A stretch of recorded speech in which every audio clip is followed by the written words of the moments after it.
জ্যান্ত মাছ কিরকম খাবি খাচ্ছে। এক মুঠো কলমি শাক মা তুলতো পরিষ্কার জলা থেকে, আর আমি এখন তুলছি আমার ছাদ বাগান থেকে। এদিকে মাছ ভাজা তেলে গোল গোল চাকা চাকা করে আলু দিয়ে বসিয়ে দিয়েছিলাম ভাজা, আর এগুলো ভাজা হয়ে গেছে। তার সঙ্গে একটু জিরে ফোড়ন দিয়ে দিয়েছিলাম। এবার আলুটাকে ভালো করে চটকে নেব। চটকে নেব বলতে খুন্তি দিয়ে ভালো করে আর কি মেখে নেব, একদম ভাঙা আলুর মতো করে দেবো। সঙ্গে নুন হলুদও দিয়ে দিয়েছিলাম। তার সঙ্গে দিয়ে দিচ্ছি দুটো কাঁচা লঙ্কা। এদিকে গরম জল ফুটছিল, সেই গরম জল ঢেলে দিলাম। গরমের জলের পরিমাণটা একটু বেশিই দিয়েছি।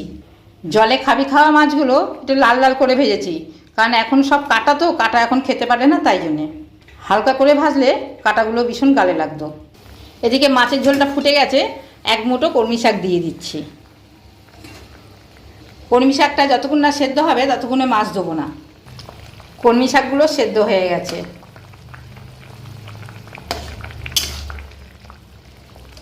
এই যে দেখেছেন। তাহলে এবার দিয়ে দিচ্ছি মাছগুলো, ভাজা মাছ যেগুলো। তাহলে আমার তৈরি হয়ে গেল মার হাতে শেখা কলমি শাকের ঝোল, হালকা হুলকা মাছের ঝোল। কেমন হয়েছে ভিডিওটা জানাবেন, আর এরকম করে খাবেন, শরীর স্বাস্থ্য সব ভালো থাকবে। টাটা।